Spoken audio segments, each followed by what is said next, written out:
They say big-time players make big-time plays in big-time games. Yet it was the smallest player on the field that may have left the biggest impact. Yeah, that's right, Matt. LSU coaches, players who hadn't seen each other for months found themselves together for the first time on Friday.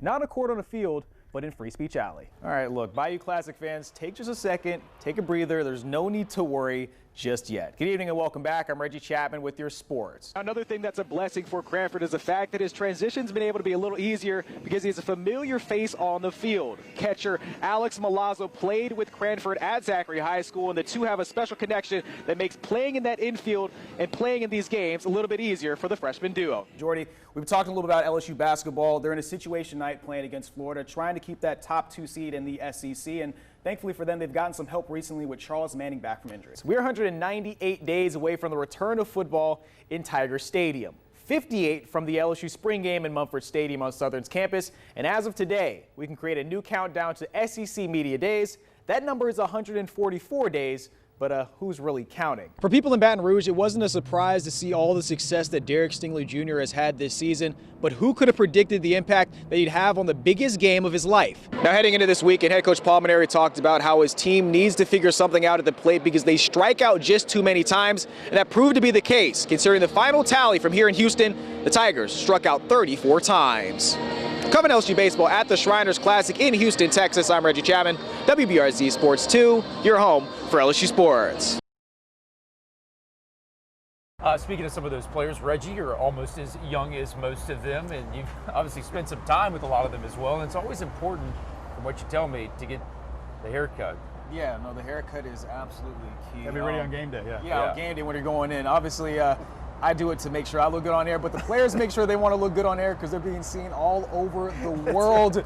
And they say, if you look good, you play good. And if that's the case, one barber in Baton Rouge has plenty of pressure with every cut. Divine got y'all. He was at LSU. He's currently with the Dolphins now. He would always say, get me draft day fresh.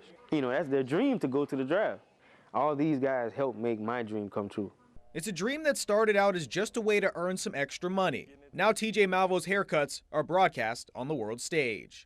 Grant Delpit, LSU. I still can't really grasp it all. There'll be guys that's here one day, and then the next day they'll be on ESPN doing an interview. As the owner of the appropriately named Draft Picks Barbershop in Baton Rouge, Malvo is tasked with cutting the hair for some of Louisiana's biggest stars. There's like guys on the team before me that was coming here. I seen they fade. I was like, decent. So I just, thought I'd give him a try. You know, he's the best safety in America, right? To me, he's decent. The walls of his shop are full of memories, photos, and jerseys given to him by his high-profile clientele. Guys like Jamal Adams, Tre'Davious White, and more. Like when Ben Simmons and Josh Gray and Antonio Blakeney, all those guys would be here. It'd be 5 guys on the court, and all 5 of them just left out of the barbershop. Leaving current stars like Grant Delpit looking for a bigger spot on the wall. Well, once I you got to make it first for him. Once you make it, he gonna put you on the wall. You gonna put my jersey up? Okay, good. But for Malvo, the memorabilia in his shop represents something more important: the relationships that he's built. Sometimes they like to treat me like I'm a college student. Let's stop playing with me. Because the relationship and the vibe is just so pure. You know what I'm saying? Draft picks, come holler at me. Yeah. To see them fulfill their dreams is priceless. Yes, and Malvo is actually in town as an official barber for the national championship game this week. He's actually going to be cutting a lot of the guys' hair today. Guys like Grant Delpit, Kerry Vincent, and Christian Fulton are all guys that normally go to Malvo every single week. This week, they'll be as fresh as possible heading into the biggest game of the year. I think I might need a little touch-up, Reg. We did it for a reason on this date. What's going on in our country right now? This is something to heal communities. The announcement of LSU scheduling Southern and Grambling in 2022 and 2023, respectively, No justice, no peace! Came just a day after a group of people of different races and backgrounds protested police brutality together in downtown Baton Rouge following the death of George Floyd. School leaders at both LSU and Southern believe that this never-before-played matchup has a chance to have a similar healing effect between groups that have been historically split. They played McNeese, they played Northwestern, while they never played Southern or Grambling.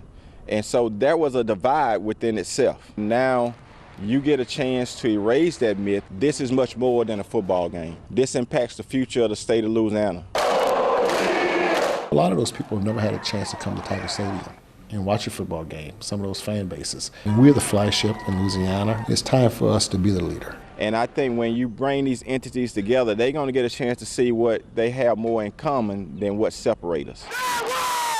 One thing Southern AD Roman Banks and LSU Executive Deputy AD Verge Osbury have in common is representing something bigger than their jobs. As black men in a position of power at each university, they know they have to help set the standard for those coming after them. And I often teach about shooting for the stars. If you shoot for the stars, you fall on the clouds. That can't be cliche. You want to embed that where there's a real reality, a real dream that speaks to the truth. I'm from here. This is my home. So basically, I find myself as a pillar of the community. And that is also the goal for LSU assistant basketball coach Tasman Mitchell, who is one of only 10 African Americans listed officially as coaches at LSU. He knows his impact is bigger than what he's telling his kids on the court. Like Osbury and Banks, he's helping empower student athletes to continue to push the culture forward and be the change they want to see. The kids that come in, I want to be their big brother. Come talk to me. We're dealing with racial issues around here, around the city. I know people I need to talk to. I have people I need to talk to make this better. The connection to the Baton Rouge community runs extremely deep. The work continues right here, educating young folks about who they are, where they come from, so hopefully they can get more emotionally attached, more motivated to work harder, so they can continue to make positive change as they get older, because I'm going to fade away. And the next person here need to understand about touching people and helping people along the way and preparing them so they can make positive change. Speaking with people while putting this story together, one thing that kept coming up is the fact that most people that grew up playing sports were forced to work among people who aren't exactly like them. People from every background. And for that reason, when you look at professional sports, lots of athletes can sympathize with the struggles of others. Also, they recognize the power that they have considering the eyes that are on them, on the playing field and off. We've seen superstars use their platform to push the conversation forward. We've also seen people at the top of the field sacrifice their playing career for the greater good.